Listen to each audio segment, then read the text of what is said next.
오늘 우리가 함께 본문을 삼아 봉독한 사무엘하 22장 말씀은 다윗의 시입니다. 뒤에 23장도 역시 다윗의 시가 이제 7절까지 기록이 되고 있는데요. 언제 기록했는가를 1절에 보면 이렇게 말하죠. 우리 1절 말씀 같이 읽습니다. 여호와께서 다윗을 모든 대적의 손과 사울의 손에서 구원하신 그날에 다윗이 이 노래의 말씀으로 여호와께 아뢰며. 아멘. 승리를 주실 때마다 다윗이 정말 보호하시고 승리를 주시고 은혜를 주신 하나님을 찬미했습니다. 이 시가 이제 똑같지는 않지만 거의 단어 몇 개만 다르고 이제 시편 18편에 오늘 본문 사무엘하 22장이 기록이 되고 있는데요. 다윗이 전투에서 승리할 때마다 이런 찬송을 여러 번 하나님 앞에 영광을 돌리며 이 찬송으로 노래를 불렀을 것입니다. 자, 다윗의 일생의 삶은 어찌 보면 전쟁터에서 다윗이 이름을 떨치기 시작했고 일평생 싸움터에서 이 하나님의 나라를 건설하는 싸움을 싸우다가 하나님께 부름을 받았다, 이렇게 말해도 과언이 아니죠. 일생 싸웠다, 그 말은 일생 그와 더불어 싸우는 수많은 대적들이 있었다라는 말인데, 그런데 너무나 놀랍게도 하나님을 의지하고 믿음을 따라 나가서 싸운 다윗은 한 번도 패배한 적이 없다는 사실입니다. 이 세상에 어느 장군이나 역사를 통틀어 어떤 위대한 장군이라도 반드시 패배하고 실패하는 있기 마련인데 다윗은 한 번도 패배가 없습니다. 하나님의 은혜죠. 너무너무 놀라운 일이죠. 다윗의 일생에 많은 적들이 있었죠. 맨 먼저 공적으로 다윗이 전쟁터에 나가 싸움을 한 것은 사무엘상 17장에 기록된 바로 골리앗과 더불어 싸웠던 싸움이었습니다. 하나님을 경외하고 의지하던 소년 다윗은 골리앗과 맞서 싸우러 나가면서 사무엘상 17장 45절로 47절에서 이렇게 말합니다. 다윗이 블레셋 사람에게 이르되 너는 칼과 창과 단창으로 내게 오거니와 나는 만군의 여호와의 이름 내가 모욕하는 이스라엘 군대의 하나님의 이름으로 내게 가노라. 오늘 여호와께서 너를 내 손에 붙이시리니 내가 너를 쳐서 내 머리를 베고 블레셋 군대의 시체로 오늘날 공중의 새와 땅의 들짐승에게 주어 온 땅으로 이스라엘에 하나님이 계신 줄 알게 하겠고. 47절 같이 읽습니다. 또 여호와의 구원하심이 칼과 창에 있지 아니함을 이 무리로 알게 하리라. 전쟁은 여호와께 속한 것인즉 그가 너희를 우리 손에 붙이시리라. 아멘. 전쟁은 여호와께 속한 것이다, 이렇게 말하고 있죠. 다윗이 수없이 많은 싸움에서 싸워 이겼는데 전쟁은 누구한테 속했다고요? 여호와께 속했다고요. 그러니까 다윗이 모든 싸움에서 한 번도 패한 적이 없는데 전쟁은 여호와께서 속했다. 다윗이 잘 싸워서가 아니라 누가 싸워 승리하게 하신 거라고요? 하나님께서, 여호와 하나님께서. 전쟁은 여호와께 속한 것이니. 한 번도 패한 적이 없다 그러면 압살롬의 반역이 일어나서 그가 왕궁에서 쫓겨나지 않았습니까? 그건 전투가 일어나서 쫓겨난 게 아니죠. 이제 반란이 일어났다는 얘기를 듣고 피난을 갖고 결국은 압살롬의 그 모든 반란이 이제 전투를 통해서 다윗 편의 군사들이 승리를 가져오는 그런 일이 있었습니다. 자, 다윗이 골리앗과 맞서 싸운 것은 하나님께서 다윗에게 하나님의 이름을 멸시하는 골리앗을 용납지 않겠다는 이 불같은 마음을 주셨습니다. 담대히 나가서 싸울 수 있는 힘과 용기를 주셨습니다. 아니, 저 할례받지 못한 저자가 무엇인데, 겉으로 보면 엄청나죠. 키도 크고 그가 가지고 있는 무기만 해도 상상을 초월하고 블레셋이 40일 동안 싸움에 나와서 너희 이스라엘 사람 중에 한 사람이 나와 싸우자. 너희가 이기면 우리가 너희 종이 되고 너희가 지면 우리의 종이 되어야 할 것이라. 그러자 사울 왕부터 모든 군사들이 사기가 땅에 떨어져서 어쩔 바를 모르고 있었잖아요. 그런데 그때 이 20살도 안 된 소년 다윗의 마음속에 저자가 누군데 여호와의 이름을 멸시하는가라는 불같은 마음을 부어주신 분이 누구십니까? 하나님이세요. 하나님의 성령님의 역사입니다. 그리고 하나님을 의지하여 담대히 나가 싸워 이기는 은혜를 주셨죠. 다윗이 호전광이라서가 아니라 그 얼마나 지은 이 시편들을 보면 얼마나 서정적이고 얼마나 정감이 넘치는 그런 사람입니까? 그런데 여호와의 이름이 멸시를 받는 것을 다윗은 견딜 수가 없었어요. 저와 여러분 모두도 하나님의 이름을 누가 멸시하고 능멸하려 할 때 참지 말고 분연히 일어나는 이런 은혜를 하나님께서 저와 여러분 모두에게 더하여 주시기를 바랍니다. 아무나 이런 은혜를 받는 게 아니에요. 정말 하나님의 이름의 영광이 달린 문제에 하나님이 은혜를 주셔서 다윗은 양보가 없었습니다.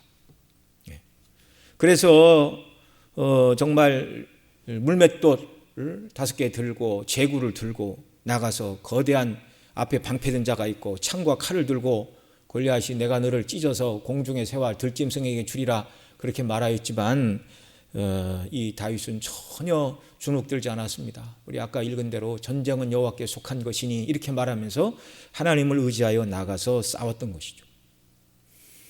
골리앗과 싸우기 이전에 목동으로서 양떼를 칠 때에도 사자와 곰과 더불어 싸운 일이 있었다는 것을 사무엘상 17장 32절로 37절에서 사울 왕에게 나가서 내가 나가서 골리앗과 싸우게 해주십시오 그러니까 너는 소년인데 어찌 싸우겠느냐 그러자 내가 아버지의 양떼를 칠 때 사자와 곰과 싸워서 그들의 사자와 곰의 발톱에서 내 양을 지켰습니다.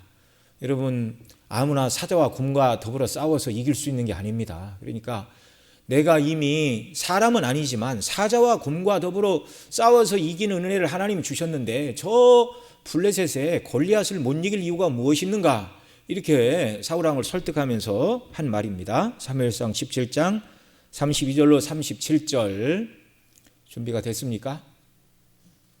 제가 읽어드리겠습니다. 다윗이 사울에게 고하되 그를 인하여 사람이 낙담하지 말 것이라 주의 종이 가서 저 블레셋 사람과 싸우리이다. 사울이 다윗에게 이르되 내가 가서 저 블레셋 사람과 싸우기에 능치 못하리니 너는 소년이요 그는 어려서부터 용사임이라. 다윗이 사울에게 고하되 주의 종이 아비의 양을 지킬 때에 사자나 곰이 와서 양떼 새끼를 움키면 35절 같이 읽습니다. 내가 따라가서 그것을 치고 그 입에서 새끼를 건져내었고 그것이 일어나 나를 해하고자 하면 내가 그 수염을 잡고 그것을 쳐 죽였었나이다. 37절 또 가로되 여호와께서 나를 사자의 발톱과 곰의 발톱에서 건져내셨은즉 나를 이 블레셋 사람의 손에서도 건져내시리이다. 사울이 다윗에게 이르되 가라 여호와께서 너와 함께 계시기를 원하노라. 아멘. 자, 다윗이 골리앗과 더불어 싸우려 했던 것, 싸울 수 있었던 것은 먼저 전적이 있었습니다. 하나님이 주신 작은 승리가 있었어요. 그게 무엇이냐면 자기 양떼를 아끼는 이 목자의 마음으로 사자와 곰과 더불어 싸울 수 있는 용기와 담력을 하나님이 주셨고 다윗이 하나님을 의지하여 곰과 사자의 발톱에서 자기 양떼를 구원해내고 그 수염을 잡아 사자를 쳐 죽이고 곰을 쳐 죽인 이런 승리의 경험들이 블레셋과 더불어 나가 싸우도록 하는 그런 밑거름이 되었다는 것이죠. 그러니까 그는 전쟁터 이전에 목동으로서 자기 일을 할 때부터도 하나님을 의지하여 정말 자기 양떼를 지키는 그런 아름다운 목동이었고 또 이스라엘의 임금이 되어서도 그 모든 하나님의 양무리를 지키는 왕으로서의 책임을 온전히 감당할 수가 있었습니다. 한평생 다윗은 노년을 빼고는 젊은 시절 전쟁터에서 보냈다. 그렇게 말해도 과언이 아닌데요. 그 과정에서 수많은 대적들 그리고 또 사울 왕이 그를 여러 번 죽이려는 위협과 시도에도 불구하고 하나님은 사자와 곰의 발톱에서 다윗을 지켜주셨을 뿐만 아니라 모든 대적의 손들과 그 다음에 사울 왕의 다윗을 죽이려는 그런 악한 정말 죽이려는 의도로부터 다 구원하시고 보존해 주셨다는 말입니다. 그래서 오늘 본문 1절에서 다윗이 모든 싸움을 마쳤을 때 뭐라고 고백했습니까? 여호와께서 다윗을 모든 대적의 손과 사울의 손에서 구원하신 그날에 다윗이 이 노래의 말씀으로 여호와께 아뢰요 이렇게 말하고 있는 것이죠. 자, 최종적으로 완전한 승리를 주셨을 때 우리가 지난 시간 이제 사무엘하 20장에 보면 블레셋이 다윗의 노년에 4번의 전투를 걸어온 것을 우리가 알 수 있죠. 그 모든 전투를 다 승리하고 난 다음에 최종적인 승리를 주셨을 때 이 시로서 하나님 앞에 찬송하며 영광을 돌렸다는 것입니다. 그런데 이 최종적인 싸움뿐만 아니라 중간중간에서도 하나님께서 다윗에게 승리를 주셨다는 말씀들이 기록되고 있습니다. 사무엘하 7장 1절에도 보면 이렇게 말합니다. 여호와께서 사방의 모든 대적을 파하사 왕으로 궁에 평안히 거하게 하신 때에, 이렇게 말합니다. 자, 여기 기록된 사무엘하 7장 1절, 여호와께서 사방의 모든 대적을 파하사 왕으로 궁에 평안히 거하게 하실 때에. 성경은 다윗이 싸움에 능하여 모든 대적들을 다 파하고 자기 능력으로 대적을 다 제압하고 왕궁에서 평안히 거했더라, 그렇게 말하지 않고 뭐라고 말씀한다고요? 여호와께서 사방의 모든 대적을 파하사 왕으로 궁에 평안히 거하게 하실 때에. 자, 전쟁은 누구한테 속한 거라고요? 여호와께 속한 것이라고요. 그래서 다윗의 승리는 하나님이 주신 승리였다는 말입니다. 그래서 사무엘하 7장 1절에 그렇게 말하고, 그 다음에 이제 다윗이 나는 내가 지금 백향목 궁에 거하거늘 여호와의 궤는 초라한 장막에 있도다. 그래서 나단 선지자를 불러 성전을 짓겠다, 그렇게 말했죠. 그러자 하나님께서 다시 말씀하십니다. 성전은 네 아들 때 질 것이다. 그러나 사무엘하 7장 11절에 이하에 보면 다윗의 언약을 주시죠. 내 후손에게 왕위를 계속 줄 것이다. 그 왕위는 궁극적으로 그리스도의 왕권을 말하는 것이었습니다. 그렇게 말하는 중에 사무엘하 7장 11절에 보면 이렇게 말합니다. 전에 내가 사사를 명하여 내 백성 이스라엘을 다스리던 때와 같지 않게 하고 너를 모든 대적에게서 벗어나 평안하게 하리라.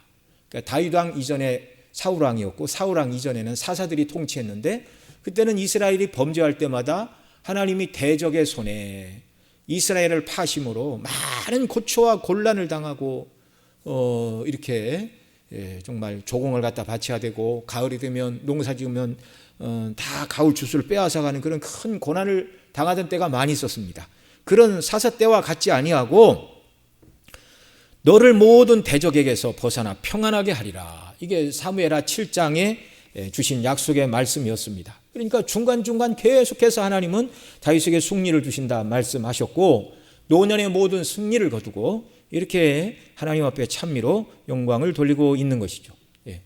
그리고 이제 사무엘하 8장에 보면 지난 시간에도 말씀을 드렸지만 메덱 암마를 빼앗았다, 그렇게 말했죠. 그런데 메덱 암마가 무엇인가? 평행 본문인 역대상 17장에 다윗 언약을 기록하고 있고, 그 다음 역대상 18장에 다윗이 블레셋 사람을 쳐서 평행 본문인 사무엘하 8장에서는 메덱 암마를 빼앗았다 그랬는데, 역대하 18장에서는 그 메덱 암마가 무엇인가를 설명을 해주죠. 그 메덱 암마는 모성의 굴레, 어머니의 굴레, 그래서 블레셋의 가장 큰 성읍과 그 주변 성읍, 그래서 블레셋 사람이 손에서 가드와 그 동네를 빼앗고, 이게 바로 이제 메덱 암마라는 말의 뜻이라고 설명을 드렸습니다.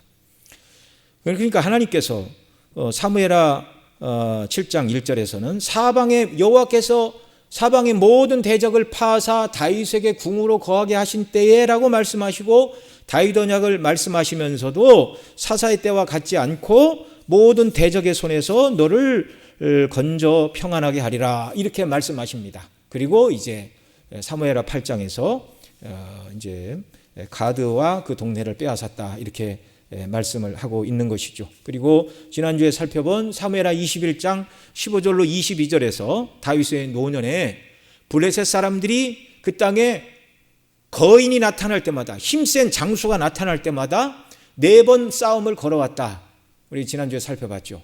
4번 다 키가 크고 기운이 세고 장대한 자, 그러니까 참 그들이 땅을 밟으면 땅이 움푹 패이는 그런 거인들이었다고 말씀을 드렸는데요.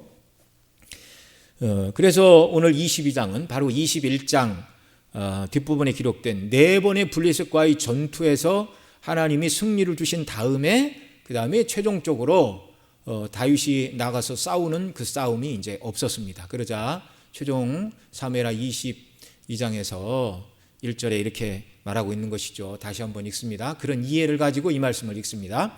여호와께서 다윗을 모든 대적의 손과 사울의 손에서 구원하신 그날에 다윗이 이 노래의 말씀으로 여호와께 아뢰요. 한 번도 전투에 패한 적이 없어요. 하나님이 승리를 주셨어요. 믿음으로 하나님이 기뻐하시는 선한 싸움을 싸웠기 때문에 그렇습니다.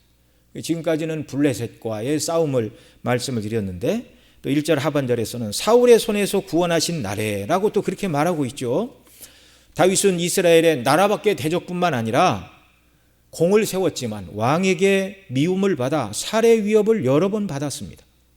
이미 사무엘상에서 이 내용들 우리가 다 살펴본 바 있죠. 그래서 전쟁터에 돌아오자 여인들이 사울의 죽인 자는 천천히요 다윗은 만만이라 이 말을 들을 때 사울이 안색이 변하고 이 다윗이 더 얻을 것은 나라밖에 더 있겠는가. 그리고 그때부터 죽일 마음을 먹었고 그 다음에 골리앗을 죽이면 왕의 사위를 삼는다고 그렇게 했잖아요. 그러면 자기 딸을 줘야 되는데 또 다른 조건을 내걸었습니다. 그 조건이 무엇이었죠? 왕의 사위가 되는 조건으로 사람을 보내서 왕이 블레셋 사람의 양피 100개를 원한다. 그래서 블레셋 사람 가서 싸우다가 블레셋 사람의 손에 다윗이 죽기를 바라고 양피 100개를 예물로 원한다 그랬는데 다윗이 죽지 않고 그 예물을 다 갖다 바칩니다. 그러자 이제 직접적으로 죽이기로 작정을 했죠. 여러 번 뭐 사무엘상에서 여러 번 사울 왕이 다윗을 추격했습니다. 한 번은 다윗이 뭐 이렇게 엔게디 황무지에 거했다라는 얘기를 듣고 다윗이 군사를 이끌고 와서 산이 이렇게 있다면 다윗은 이쪽 모퉁이에 있으면 사울이 이쪽 모퉁이에 와서 산만 넘으면 에워싸면 이제 끝나는 거예요. 다윗은 3,000명 이상, 사울은 3,000명 이상의 군대를 동원했고 다윗에게 있던 군대는 400, 많을 때는 600. 그러니까 게임이 되지 않는 수입니다. 이 절체절명의 순간에 하나님이 다윗을 어떻게 구원해 주셨는가? 사무엘상 23장 25절로 29절에서 이렇게 말합니다. 사울과 그 사람들이 찾으러 온 것을 혹이 다윗에게 고하매 이에 다윗이 바위로 내려 마온 황무지에 있더니 사울이 듣고 마온 황무지로 다윗을 따라가서는 사울이 산 이편으로 가매 다윗과 그의 사람들이 산 저편으로 가며 다윗이 사울을 두려워하여 급히 피하려 하였으니 이는 사울과 그 사람들이 다윗과 그 사람들을 에워싸고 잡으려 함이었더라. 여기 조금만 있으면 잡힐 그 시국이었어요. 그런데 하나님이 은혜를 주십니다. 사자가 사울에게 와서 가로되 급히 오소서 블레셋 사람이 땅을 침노하나이다. 이에 사울이 다윗 쫓기를 그치고 돌아와서 블레셋 사람을 치러 갔으므로 그곳을 셀라하 마하 느곳이라 칭하였느니라. 다윗이 거기서 올라가 엔게디 요새에 거하니라. 절체절명의 순간에 하나님은 다윗을 사울의 손에서부터 구원해 주셨습니다. 구원해 주신 정도가 아니라 2번씩이나 결정적으로 다윗이 마음만 먹으면 사울을 얼마든지 죽일 수 있는 그런 기회를 주셨죠. 한 번은 다윗이 숨어있는 동굴 안에 사울 왕이 발을 가리우러 들어왔을 때이고, 한 번은 들에서 모든 사람이 잠을 자고 있을 때 다윗이 가서 옷자락을 자르고 물병을 가지고 오고 창을 들고 와서 내가 왕을 죽일 기회가 있었지만 죽이지 않았다, 그렇게 말했죠. 자, 이 사건은 하나님께서 다윗에게 절대로 사울이 너를 죽이지 못한다, 네가 마음만 먹으면 사울을 죽일 수 있었지만 그렇게 하진 않았죠. 여호와의 기름 부은 종을 자기 손으로 죽이는 것은 하나님의 뜻이 아니라 생각해서 사울의 모든 생명은 하나님께 맡기고 이제 유유히 자기 길을 갔죠. 어느 땐가는 마음이 약해져서 이제 블레셋 가드로 피할 때 마음이 연약해져서 다윗이 뭐라고 그랬습니까? 내가 이러다가는 사울의 손에 죽으리니 내가 블레셋 땅에 가는 것이 상책이로다, 그렇게 말할 때도 있었습니다. 이게 사무엘상 29장에 기록된 내용이죠. 그런데 오늘 말씀에 보면 자기가 믿음이 없고 연약했을 때 말을 철회를 하고 있습니다. 그때는 내가 온전히 하나님을 신뢰하지 못해서 그런 말을 했는데 여호와께서 다윗을 모든 대적의 손과 사울의 손에서 구원해내신 그날에 다윗이 이 노래의 말씀으로 여호와께 아뢰요. 그리고 이제 2절부터 그 수많은 전쟁의 위협과 살해의 위협과 환난과 곤고로부터 자기를 구원해 주신 하나님을 찬미하고 있습니다. 자, 그러면 그런 생각을 우리가 들죠. 왜 그러면 하나님은 그토록 다윗을 여러 블레셋과의 싸움, 그리고 사울 왕의 수없이 많은 살해 위협에 노출되도록 하나님이 그렇게 다윗이 고통당하도록 내버려 두셨는가? 그리고 왜 건져주시는가? 여러분 생각은 어떻습니까? 그런 죽음의 위협을 안 당하게 하시고 평안하게 지켜주시는 것이 1번. 2번은 수없이 많은 죽음의 위협과 고비를 당하지만 그때마다 하나님이 항상 구원해 주시는, 구원을 경험하게 하시는 것. 여러분 같으면 1번을 원하시겠습니까? 2번을 원하시겠습니까? 1번이겠죠. 2번 원하시는 분 있습니까? 한번 손 들어 보실래요? 우리는 고난이 없는 평안한 길을 가기를 원합니다. 그런데 하나님의 생각은 다르셨어요. 왜 그렇게 하셨을까요? 이유는 하나지요. 그런 수많은 환난 가운데 사망의 잠을 자지 않게 하려는 것이고, 그런 수많은 위협 가운데 하나님을 의지하는 훈련을 하나님은 끝없이 다윗에게 시키셨습니다. 여러분, 다윗의 출신이 뭡니까? 목동이잖아요. 목동이 왕이 되는 게 쉬운 일입니까? 어려운 일입니까? 쉽지 않죠. 누가 목동을 데려다가 왕을 삼습니까? 그러나 이런 수많은 전투에 참여하여 공도 세우고 죽음의 위기에서 하나님을 의지하고 신뢰하고 여러 군사를 데리고 싸움도 하고 전투도 하고, 우리가 사무엘상 앞부분에서도 봤죠. 600명이 있었는데 그 시글락에 갔더니 다 사로잡혀 가고, 그래서 거기를 추격해 가는데 200명은 피곤해서 시내를 건너지 못하고 400명만 갔다가 오니까 전리품을 빼앗아 갖고 승리해 온 사람들이, 이 남아있던 사람들은 주지 말자, 전리품 주지 말자, 처자만 보내서 데리고 떠나게 하라, 뭐 이런저런 소리를 할 때 백성들을 마음을 하나로 묶고 정말 정치적인 포용력을 발휘하고, 이 전쟁 자체가 다윗으로 하여금 하나님께서 정치를 배우고 또 경제를 배우고 또 군사를 어떻게 길러야 되고, 그런 환경에서 하나님을 어떻게 의지해야 하는가, 종합적으로 하나님께서 다윗을 왕으로 훈련시키시는 그런 훈련의 장이었습니다. 잠언 17장 3절에는 도가니는 은을, 풀무는 금을 연단하거니와 여호와는 마음을 연단하시느니라, 이렇게 말씀하는데요.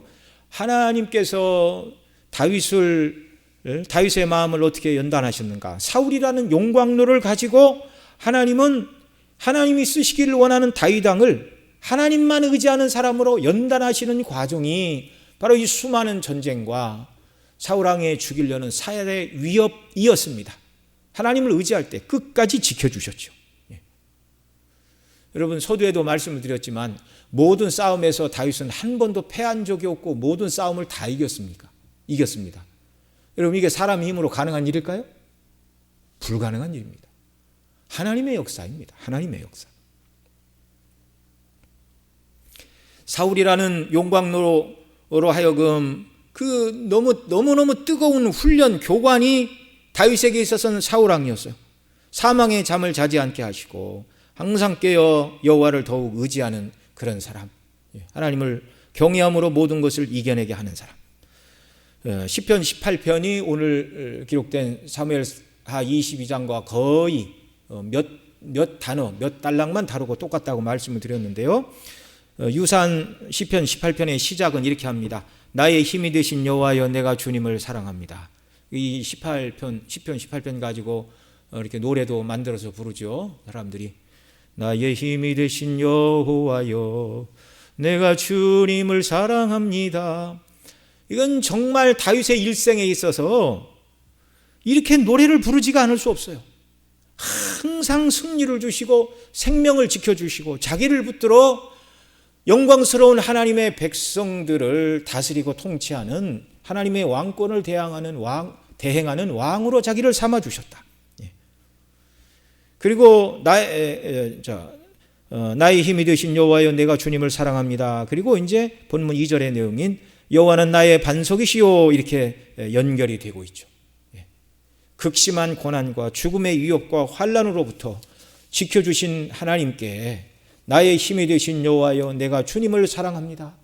그 모든 고비고비마다 함께 하시고 승리를 주신 하나님, 내 힘이 되신 하나님, 내가 하나님을 사랑합니다.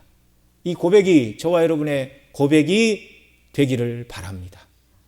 그러면 우리가 다윗처럼 온전히 하나님을 의지해야 되겠죠. 블레셋의 손에서, 사울왕의 손에서 뿐만 아니라 노년에는 압살롬의 반역에서도 건져주셨고, 압살롬의 반역 다음에 일어났던 세바의 반역으로부터도 하나님이 다윗을 굳건히 지켜주셨습니다. 다윗의 범죄로 인하여 징계를 받아 압살롬이 반역을 일으키고 쫓겨다니는 그런 정말 슬픈 때도 있었고, 정말 명예가 땅에 떨어진 것처럼 보이는 그런 때도 있었지만 결코 전쟁에서 다윗이 패하도록 하나님께서 내버려 두신 적은 한 번도 없다라는 말이죠. 저와 여러분의 이 땅의 순례의 삶도 환난이 없을 수가 없습니다. 어려움이 없을 수가 없습니다. 우리가 얼마나 많은 어려움과 환난을 만나느냐보다 더 중요한 건 이 모든 어려움과 환난에서 건짐을 받느냐, 건짐을 받지 못하느냐, 이게 훨씬 중요한 문제인 줄 여러분 기억하시기 바랍니다. 여러분, 성도의 삶에는요 환난이 없을 수가 없어요. 시편 34편 19절에 뭐라고 그러냐면 의인은 고난이 많으나, 의인은 어떻다고요? 고난이 많다고요. 구약에서 말하는 의인은 죄가 없다 그 말이 아니라 하나님을 경외하고 하나님을 경외하는 믿음을 따라 살아가는 사람들을 의인이라고 말합니다. 하나님의 아들이신 예수님의 삶에도 환난이 많았습니다. 누가복음 22장 28절로 30절에 이렇게 말합니다. 너희는 나의 모든 시험 중에 항상 나와 함께한 자들인즉, 예수님의 말씀이에요. 너희는 나의 모든 시험 중에 항상 나와 함께한 자들인즉, 예수님도 시험을 많이 받으셨어요. 나의 모든 시험 중에 많은 시험을 예수님이 받으셨어요. 그런데 제자들도 이 시험에 참여했다 그렇게 말하죠. 그러면서 내 아버지께서 나라를 내게 맡기신 것 같이 나도 너희에게 맡겨 너희로 내 나라에 있어 내 상에서 먹고 마시며 또는 보좌에 앉아 이스라엘 12지파를 다스리게 하려 하노라 이렇게 말씀합니다. 예수님의 삶에도 많은 시험이 있었고 그런 시험을 제자들도 같이 받았고 앞으로도 이런 시험이 올 것인데 이런 시험을 이기고 믿음으로 내 뜻대로 순종하는 너희들을 내 나라에 있어 내 상에서 먹고 또는 보좌에 앉아 이스라엘 12지파를 다스리게 하신다는 영광스러운 약속을 제자들에게 주셨습니다. 성도의 삶은 환난과 고난과 어려움이 옵니다. 그러나 그 모든 어려움들을 다 믿음으로 이기고 승리할 때 주님께서는 내 보좌에 앉아 이스라엘 12지파를 다스리게 하신다라고 약속하신 이 약속의 말씀을 마음에 사모하시기를 바랍니다. 나에게도 이런 은혜를 주시옵소서. 저와 여러분도 일생을 살아가는 동안 어려움과 환난이 있을 것이고 이미 겪었고 또 앞으로도 우리가 인생을 살아가는 동안 환난과 어려움을 겪게 될 것입니다. 사도 바울은 디모데후서 3장 12절에 이렇게 말했습니다. 무릇 그리스도 예수 안에서 경건하게 살고자 하는 자는 핍박을 받으리라. 우리 삶에도 하나님께서 다윗에게 주셨던 승리의 삶을 살아가는 그런 복을 저와 여러분 모두에게 부어주시기를 바랍니다. 자, 다윗을 대적의 손과 사울의 손과 모든 환난에서 건져주신 하나님께서 이런 은혜를 주셨을 때 다윗의 고백이 이제 2절 이하에 기록되고 있는데요. 2절로 4절 말씀 우리 함께 같이 읽겠습니다. 가로되 여호와는 나의 반석이시오 나의 요새시오 나를 건지시는 자시오 나의 하나님이시오 나의 피할 바이시오 나의 방패시오 나의 구원의 뿌리시오 나의 높은 망대시오 나의 피난처시오 나의 구원자시라 나를 흉악에서 구원하셨도다. 이렇게 노래하고 있습니다. 자, 일생 대적의 손과 환난에서 구원하신 하나님은 어떤 분인가? 도대체 하나님이 어떤 분인데 나를 그 수많은 위협과 환난으로부터 나를 건지셨는가? 그러면서 여호와는 나의 반석이시오. 2절 보여주세요. 여호와는 나의 반석이시오. 그렇게 말하고 있습니다. 반석.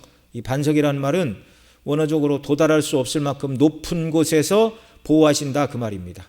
그러니까 이 반석 위에 딱 서 있으면 아무리 밑에 홍수가 밀려와도 반석 위에 있으면 휩쓸려 내려가는 법이 없습니다.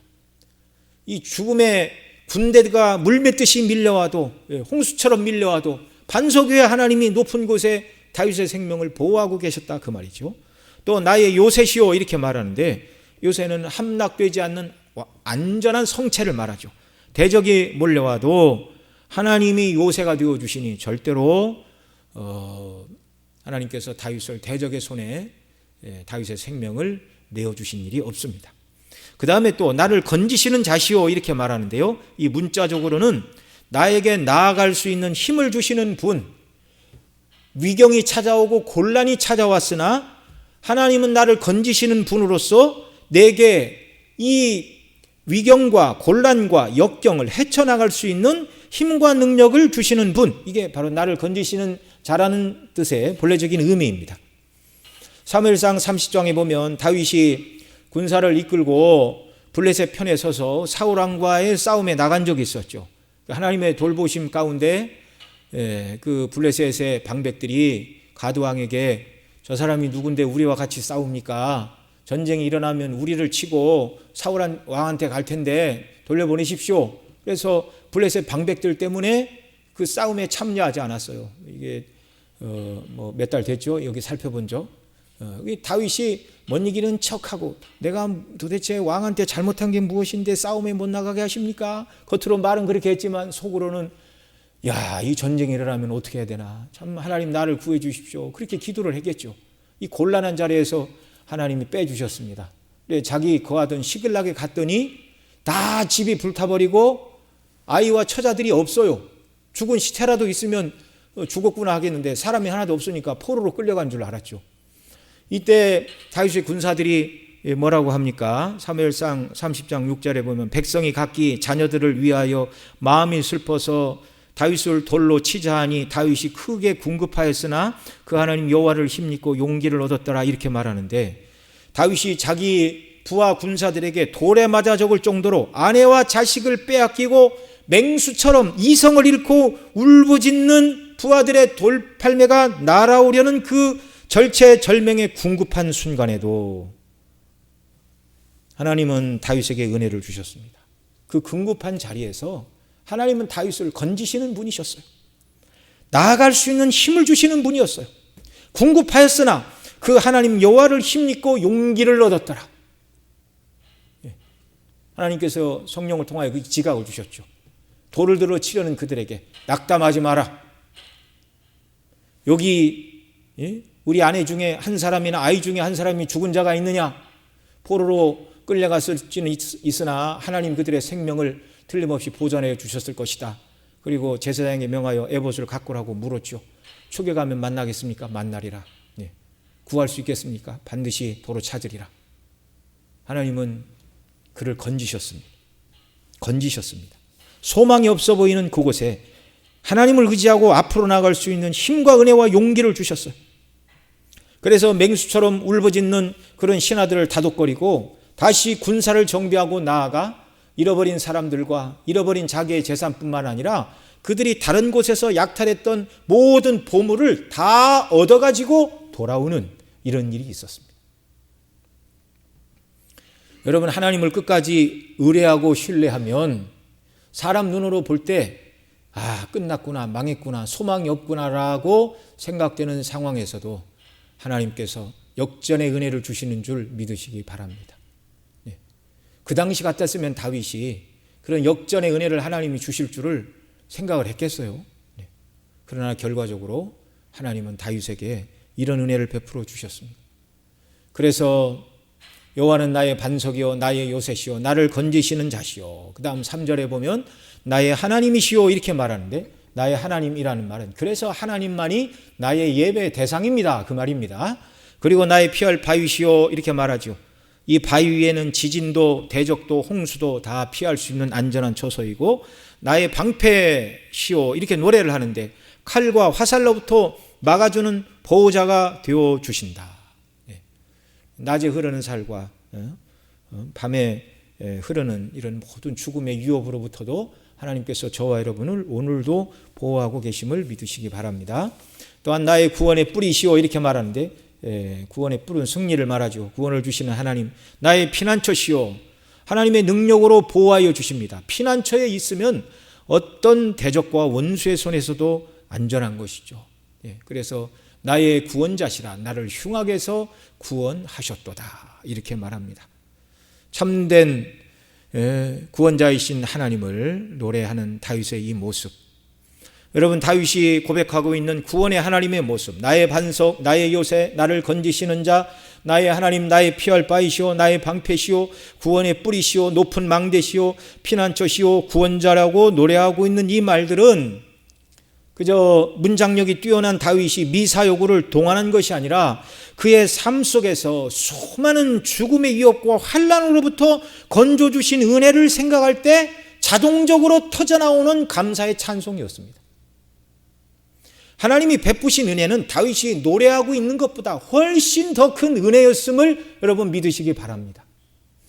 오늘날 우리가 하나님 앞에 감사할 조건들이 많이 있죠. 지난주는 우리가 추수감사주일로 하나님 앞에 감사한 예배를 돌렸는데 그 어떤 찬송으로도 그 어떤 기도로도 하나님이 베푸신 일반 은총에 먹고 사는 은혜, 건강을 지켜주셨고 또 생업에 복을 주셨고 부모와 자녀들에게 은혜를 주셨고 무엇보다도 구원의 은혜를 베풀어 주셨고 지옥이 아닌 천국 백성 삼아주시니 감사합니다라고 우리가 우리에게 베풀어 주신 은혜를 아무리 찬송하고 영광을 돌린다 할지라도 정말 그리스도 안에서 하나님이 우리에게 베풀어 주신 그 은혜의 영광을 우리 입술로 다 표현할 수는 없는 줄 여러분 믿으시기 바랍니다.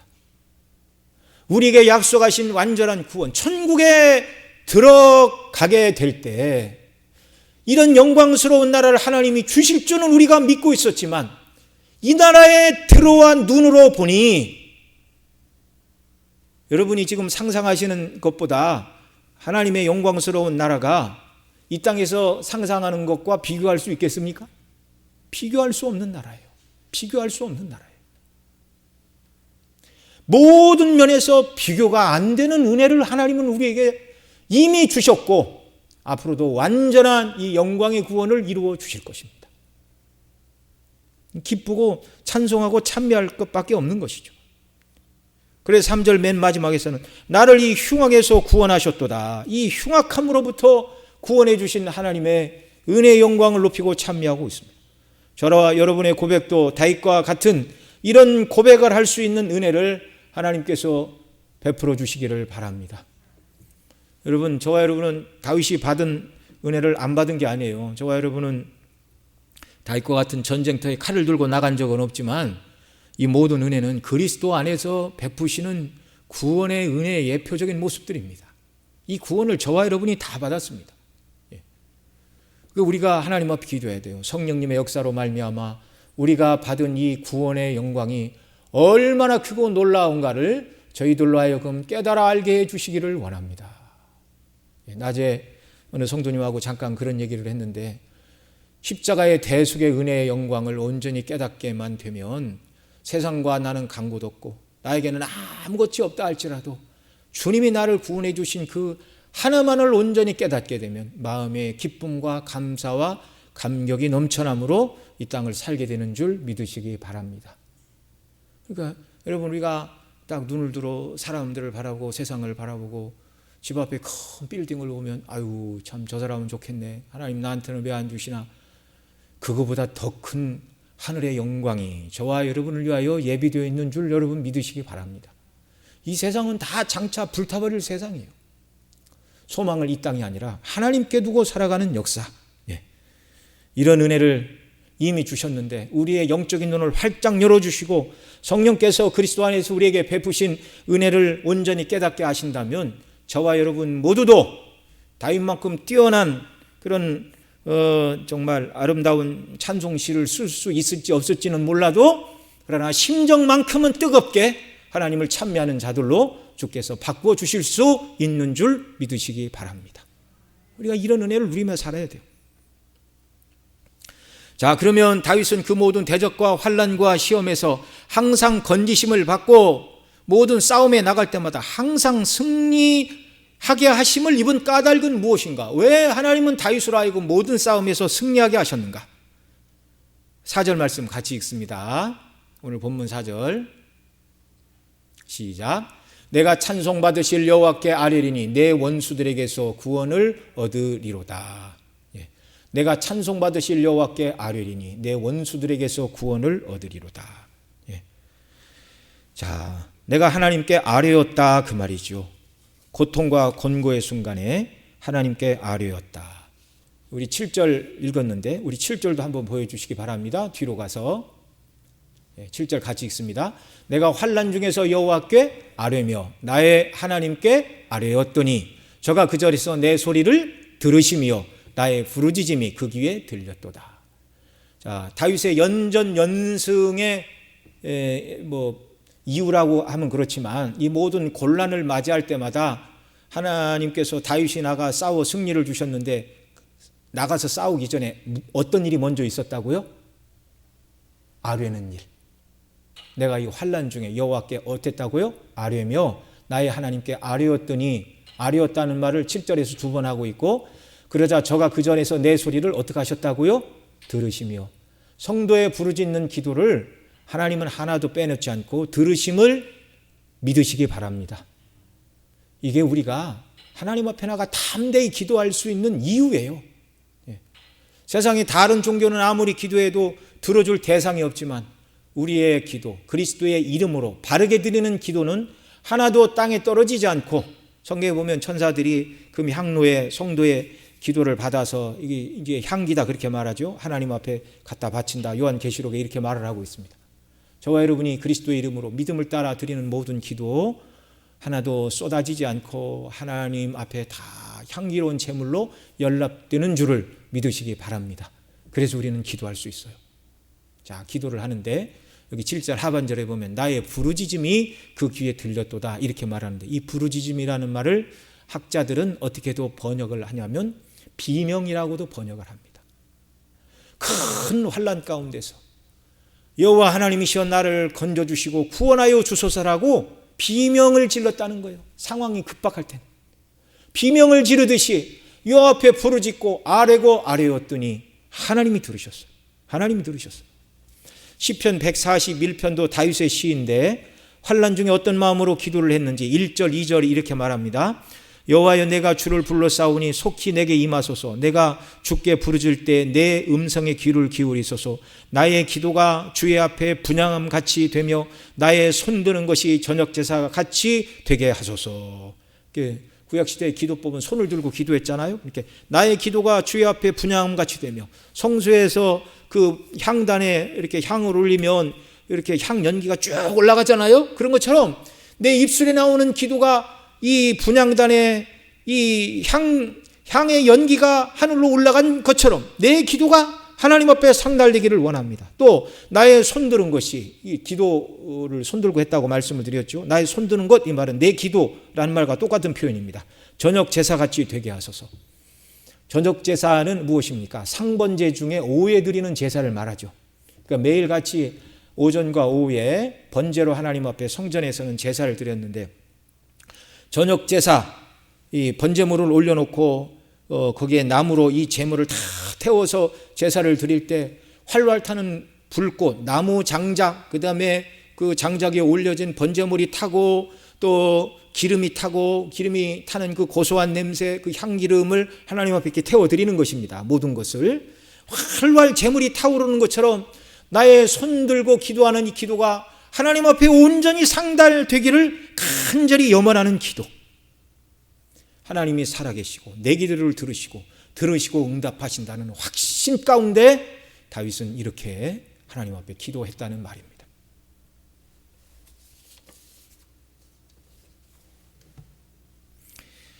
그의 부르짖음, 비명처럼 큰 고통에서 부르짖는 그의 부르짖음을 하나님이 들으셨어요. 그리고 응답을 해 주십니다. 그래서 다윗이 만난 그 처지가 얼마나 공고하고 고통스러웠는가를 5절 6절에서는 이렇게 말하죠. 5절 보여주시기 바랍니다. 같이 읽습니다. 사망의 물결이 나를 애우고 불의의 창수가 나를 두렵게 하였으며 음부의 줄이 나를 두르고 사망의 올무가 내게 이르렀더라. 5절에서는 사망의 물결, 불의의 창수, 이것에 휩쓸리면 죽게 됩니다. 더 6절에서는 직접적으로 말하죠. 음부의 줄, 사망의 올무, 음부, 사망 다 죽음 아닙니까? 죽음으로 잡아당기는 줄, 죽음으로 끌어가는 올무, 이것이 다윗이 만났던 대적과 사울의 손에서 여러 번 죽을 뻔한 그런 위경들을 지금 다윗은 사망의 물이 나를 애우고 불의의 창수가 나를 두렵게 하였으며 음부의 줄이 나를 두르고 사망의 올무가 내게 이르렀도다. 이런 곤란 가운데 4절에서 아뢰었고 그 다음 이 곤란을 말하고 7절에서 아뢰고 아뢰었더니 여호와께서 들으셨고 나의 부르짖음에 그 귀를 기울이셨도다. 이렇게 노래하고 있는 것입니다. 여러분, 다윗이 사울에게 쫓기다 사울이 죽고 다윗이 유다 지파의 왕이 되던 때의 나이가 30이었습니다. 오늘날 생각하면 30은 다 애기죠, 애기. 30도 되지 않은 나이에 여러 번 죽을 위협을 만났어요. 그때마다 힘을 다하여 하나님께 구원하여 주시기를 부르짖고 부르짖었더니 하나님이 들으시고 응답해 주셨다는 것입니다. 여러분, 그 위기를 만났을 때 부르짖는 다윗이 기도만 했겠습니까? 하나님께 기도하는 심정이 죄와 악을 행하면서 기도를 할 수 있나요? 기도했다 그 말은 믿음의 자세를 바르게 했다는 말이 전제가 되는 것입니다. 악을 행하면서 드리는 기도를 하나님은 응답하시지 않고 악 가운데 빠져있는 사람이 하나님이 기뻐하시는 바른 기도를 드릴 수도 없는 것입니다.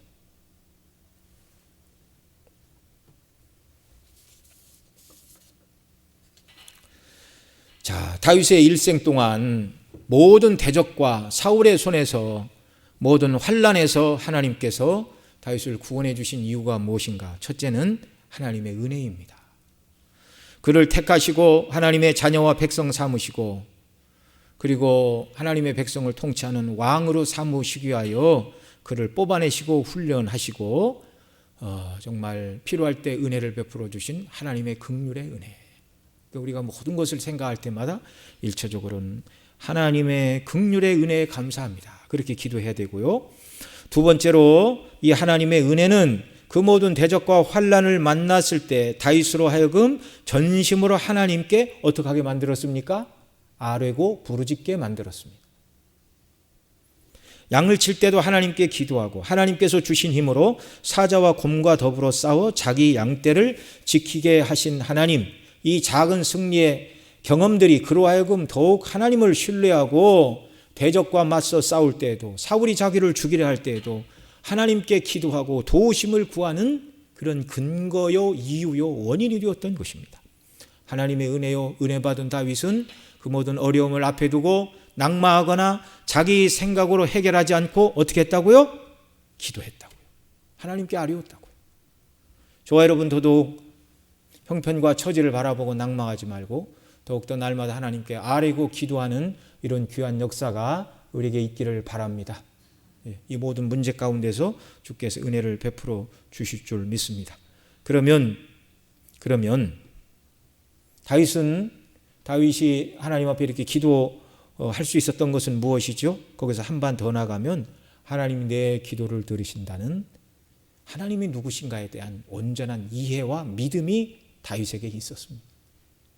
그래서 하나님의 성령께서 저와 여러분의 눈을 더 활짝 열어주셔서 성경에 기록된 대로 하나님이 얼마나 능력 많으신 전지전능하신 하나님이시며 그리스도를 우리에 내어주신 사랑과 자비의 하나님이신데 그리스도 안에서 우리의 하늘 아버지가 되신 우리와 매우 가깝고 친밀하신 분, 그래 성령께서 저와 여러분으로 하여금 날마다 하나님을 아바 아버지라 부르는 이와 같은 은혜를 부어주시고 우리를 사랑하시는 아버지께 그 하나님이 내 하나님이고 내 아버지시고 내 기도를 들으신다는 이 온전한 믿음 가운데 항상 하나님 앞에 나가 기도하고 도우심을 입고 또 우리가 만난 모든 영적인 싸움에서 승리하며 주께 영광을 돌리며 순례길을 살아가는 저와 여러분 모두가 되시기를 소원합니다. 기도하겠습니다.